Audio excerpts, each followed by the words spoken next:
Welcome to NannyNisha's Nighttime Stories. Enter the magical world of bedtime tales where dreams come alive. Join me for enchanting adventures as we journey to a land of wonder. Snuggle up, relax, and let your imagination free. Today's story is Mr. Seahorse by the author Eric Carle. Mr. and Mrs. Seahorse drifted gently through the sea. Mrs. Seahorse began to wiggle and twist this way and that.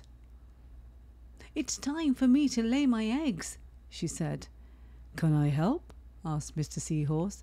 "Oh yes, thank you," said Mrs. Seahorse, and she laid her eggs into a pouch on Mr. Seahorse's belly. "I'll take good care of our eggs," said Mr. Seahorse. "I promise." As Mr. Seahorse drifted gently through the sea, he passed right by a group of trumpet fish hidden in a patch of reeds. But before long, Mr. Seahorse met another fish. "How are you, Mr. Stickleback?" asked Mr. Seahorse. "Delighted," replied Mr. Stickleback. "I've just built a nest and right away Mrs. Stickleback laid her eggs in it. Now I'm taking good care of them until they hatch." "Keep up the good work," said Mr. Seahorse, and swam on his way.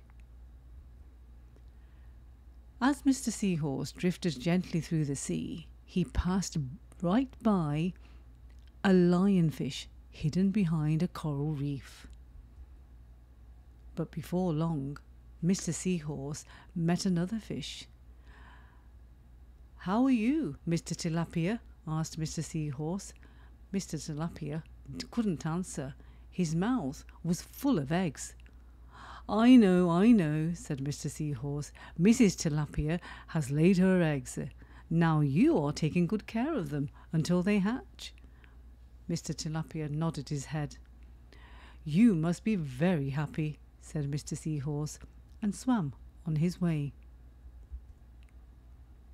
As Mr. Seahorse drifted gently through the sea, he passed right by a pair of leaf fish hidden among the seaweed.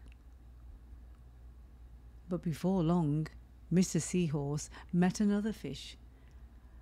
"How are you, Mr. Curtis?" asked Mr. Seahorse.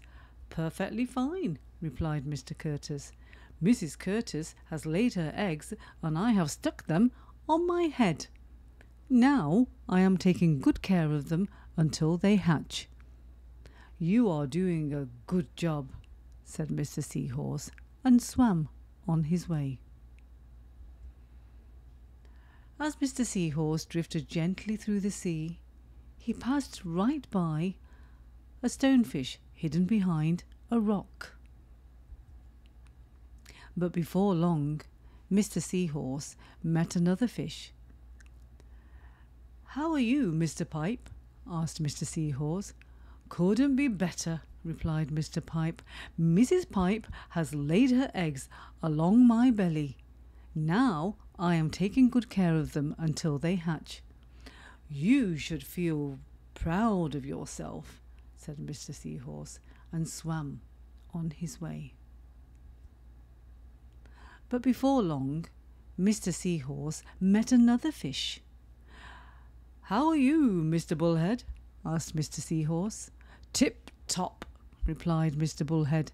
"Mrs. Bullhead laid her eggs. The eggs hatched. Now I'm babysitting." "You are doing a great job," said Mr. Seahorse, and swam on his way. The time had come for the seahorse babies to be born. Mr. Seahorse wiggled and twisted this way and that. At last, the babies tumbled out of Mr. Seahorse's pouch and swam away. One baby turned around and tried to get back into the pouch. "Oh no," said Mr. Seahorse, "I do love you, but now you are ready to be on your own." The end. I hope you enjoyed that. Join me again very soon for another story with me, NannyNisha.